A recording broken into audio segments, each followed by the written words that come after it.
how I linked into hair was when I realized I was working in LA and I was working for a company called Cinema Secrets, and the founder of the company was an Emmy Award-winning makeup artist, and I found out that he used to be a barber.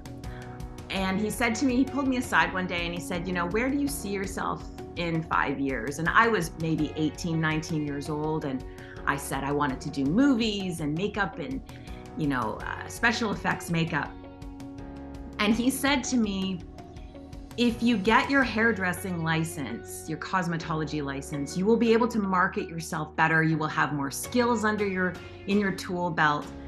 And it got me to thinking, not everybody needs their makeup done, but everybody needs a haircut. Hello, and welcome to the Monilisha Show on Neck Radio, where I discuss natural hair and lifestyle, ranging from sister locks and dreadlocks to natural loose hairs, their creation, maintenance, repair, and other hair goals. My name is Muna Ezodo. Today, I will be discussing the mystery behind rapid hair growth through dreadlocks and more as we dive into the life story of a Toronto-based celebrity hairstylist. I really get energy from people. I connect with them. It's just part of who I am and how I work. I connect, I listen to people, and I love hearing where people come from and what their story is. With a Red Seal endorsement in hairstyling and 25 years of experience in the health and education of dreadlocks, and a dreadlocks educator at the iconic Hair Academy in Ontario, Canada, she is the founder of Modlocks Salon and the Modlocks method of dreadlocks education system in Toronto, and the co-founder of Noggin Oil for dreadlocks and braids. She is balls to the wall authentic. Meet Karen Wallington. Hi, Karen. You're welcome to the Monilisha Show. Thank you, Mona. It's so lovely to meet you. Same here. I'm so glad that you're on today's show, and it's going to be really interesting because today we are going to be discussing the mystery behind rapid hair growth through dreadlocks.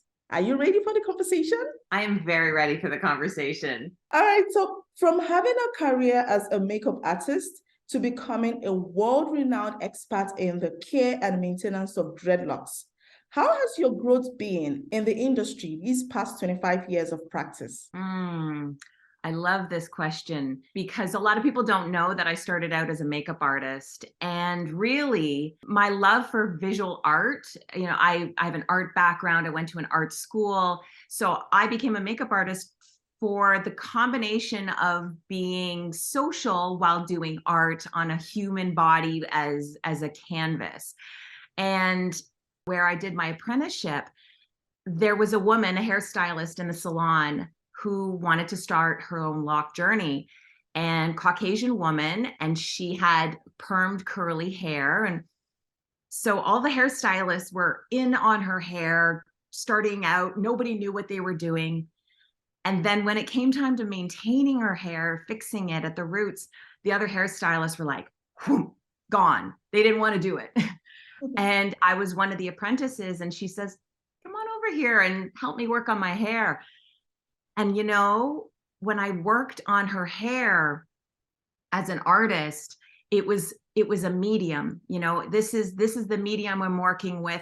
This is creating something aesthetically without chemical, and doing it inspired me. It sparked something in me, curiosity, but I didn't really have any experience or connection to locks until that moment.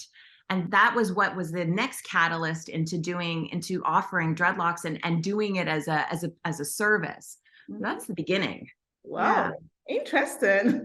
So this happened how many years ago?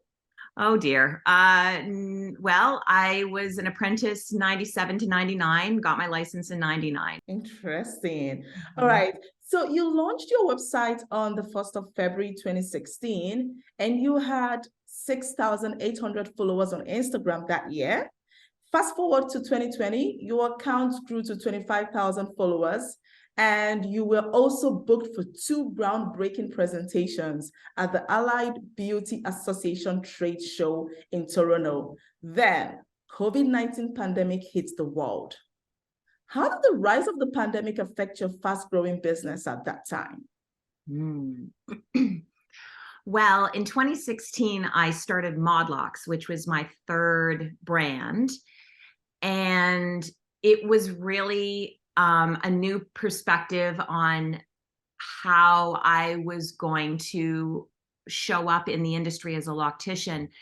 And yes, my social media really blew up, and I was on a real fast trajectory. I was going to trade shows. I never made it to the Allied Beauty Association show, the Revel Beauty show, because of COVID. And 2 months after that, the start of the pandemic, my account was hacked and I lost all of those followers. And that was a real awakening to my presentation, how I show up on social media, and my clout. Like, people who didn't know who I was suddenly didn't know anything about me. And I felt like I had to start over, not just by means of physically not working because of the pandemic, but also because of my social media presence disappearing. It was a really hard restart. I can imagine. It's just sad. Like, it feels like wasted effort. All right. So what is the Modlocks method or the Modlocks technique?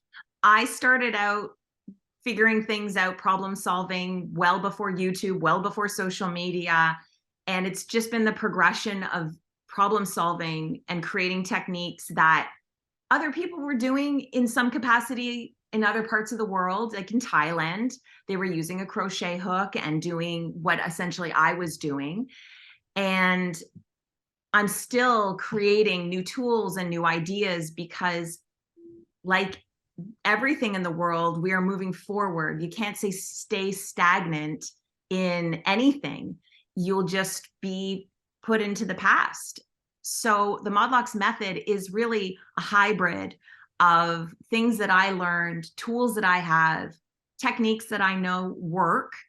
And when I teach my students, it's to provide them with the ability to improvise, the ability to take what they already know. And if I'm telling them something that they do already know, that's a good thing, because that just means that we're on the same page.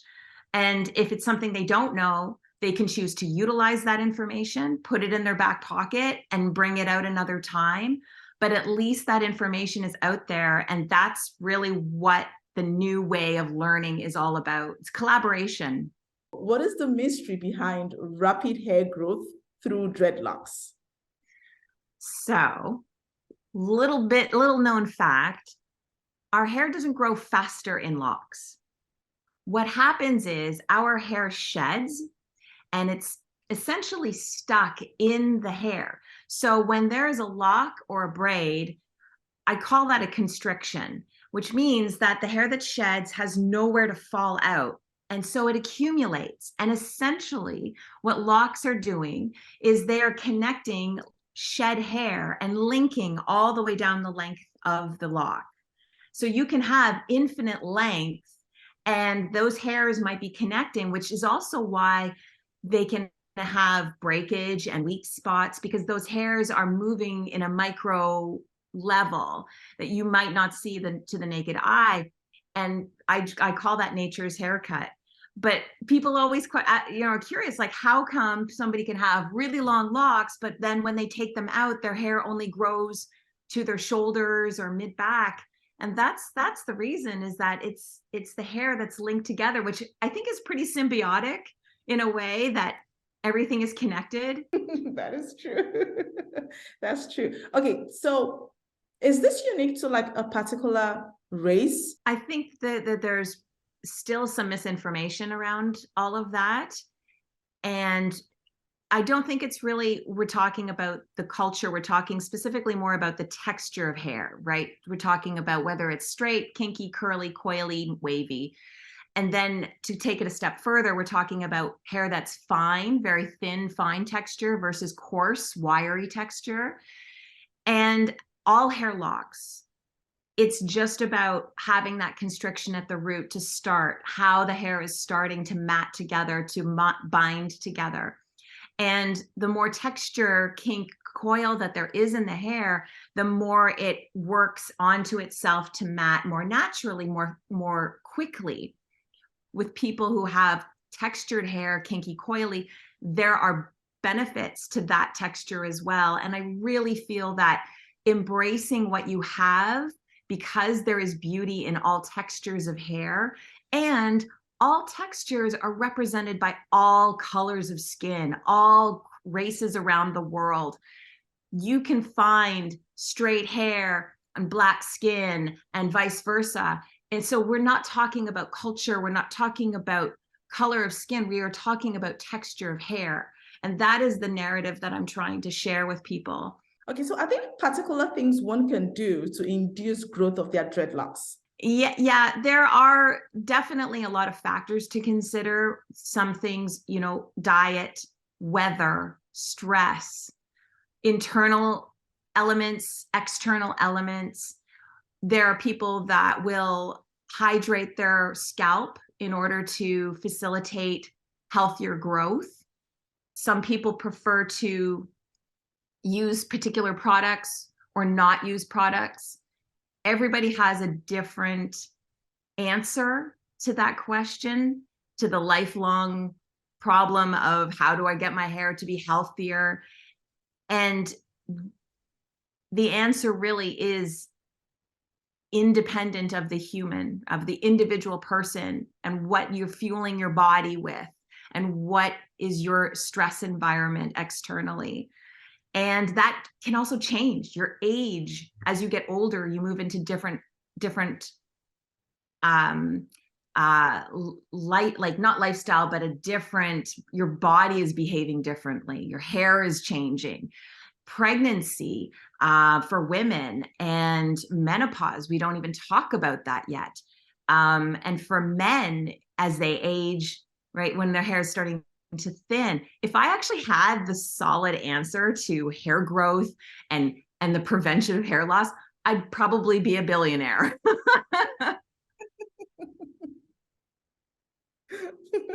Yeah. Honor your strengths and your weaknesses. A weakness is the perfect opportunity to get creative. You encounter every single person who passes you by or speaks to you for a reason. You may never know why, but life experiences come from even the smallest encounters. Be observant. That is a beautiful quote from Karen Wallington. She is a renowned celebrity hairstylist with 25 years of experience in the beauty industry as an amplifier of modern dreadlocks. Thank you so much for sharing your time with me today, Karen. Thank you, Muna. It was an absolute pleasure. I really enjoyed today. Thank you. Likewise, I had a beautiful encounter with you today on the Monilicious Show as we discussed the mystery behind rapid hair growth through dreadlocks. Thank you. Take good care and bye for now. Okay, take care. Thank you for tuning into the Monilicious Show, where we discuss natural hair and lifestyle. And I hope you enjoyed our conversations and learned a lot about the mystery behind rapid hair growth through dreadlocks. My name is Muna Ezodo. Please follow me on Instagram at Monilicious Locks and Neck Radio. Also subscribe to my YouTube channel at Monilicious Locks and to Neck Radio too. Till my next podcast, bye for now.